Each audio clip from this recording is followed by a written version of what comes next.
Some say in the end it all boils down to water. Without it, there's no need to think any further. Air Selangor is Malaysia's largest water services provider, delivering clean, safe water to more than 9 million people. The company says commitment to sustainability is not just a choice, it's an imperative. I sat down here at the COP28 talks in Dubai to talk to Air Selangor's CEO, Abbas Abdullah. So Abbas, first of all, COP28 is so much bigger than all the other COP meetings before it. A lot of different delegations coming here, a lot of people from the private sector. And the talk, of course, is all about sustainability, but a crucial part of sustainability is resilience, isn't it? Yes, it's correct. Resilience is the ability to adapt changes like climate change, pollution, extreme rainfall, drought, and so on. So it's important to build resilience in such a way that we can keep going, producing water to our consumers without any disruption. Yeah. So building resilience covers about a few areas such as raw water security, building reserve margin by building more water treatment plants, and also to taper down the non-revenue water. That's quite a big list. Why don't we take this to the studio and talk some more? Yes, sure. Okay, great.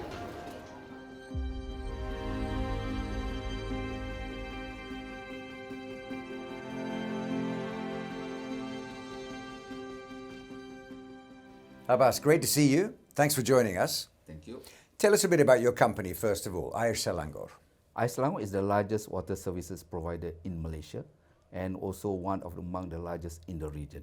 Air Selangor supply and deliver safe and clean water of about 5,200 million litres per day to 9.1 million consumers. This is about more than 30% of Malaysian total population. And Air Selangor forecasts the demand will increase over years and it will touch about 6,900 million litres per day in 2030 and further increase to 8,900 million litres per day in 2050. Air Selangor vision is to be the leading water service provider in Asia by 2030. Currently, we serve to the two largest GDP contributing to the state, namely Kuala Lumpur and Selangor. And as of 2022, last year, these two states contribute about more than 41% of the country's GDP.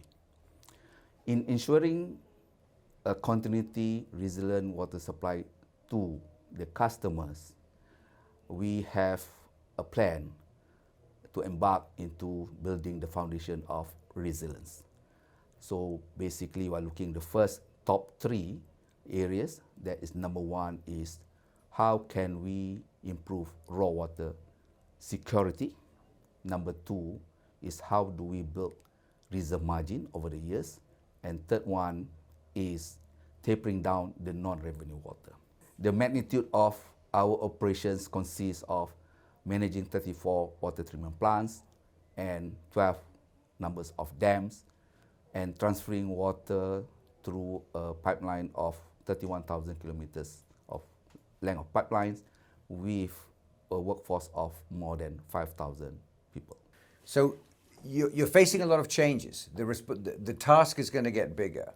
Climate change is part of that.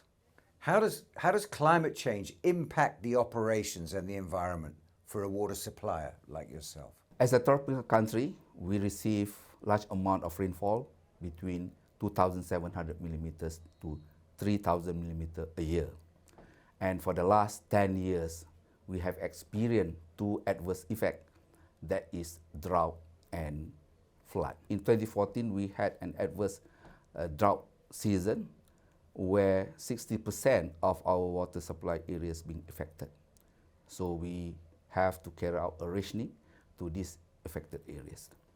In late 2021, we had too much rainfall. We received 290 millimeter in one day as compared to average 250 millimeter in a month. How do we meet or tackle these challenges? So we need to adapt, mitigate, and carry out an action plan that meet these future challenges. So we have three focus areas. One of the top priority, that is number one, is to build the raw water security. Number two is to build the reserve margin to a minimum of 20% in 2030, which currently we are at about less than 15%. So we are building a new mega project called Rasa Water Supply Scheme to build this reserve margin towards 20% in 2030. And the third one is tapering down the non-revenue water from current of 28.5% to 23.5% in 2030. Can you tell me a bit more about the Rasa Water Supply Scheme? Rasa Water Supply Scheme is our latest initiative. We have launched this project early of last year. So Rasa Water Supply Scheme will abstract water from Klang River Basin.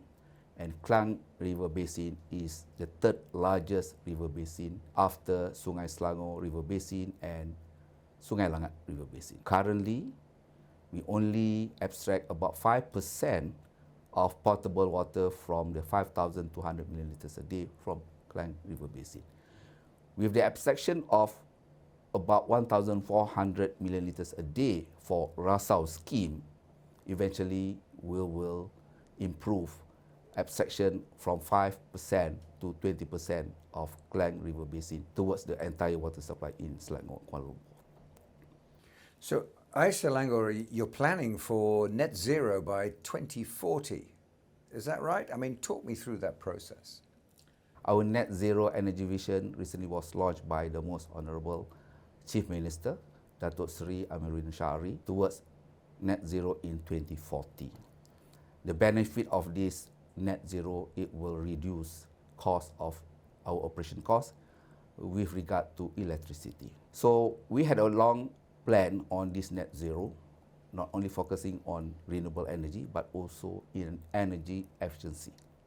So we plan to carry out in 3 phases. First phases will be completed somewhere in 2025 with 7% of renewable energy.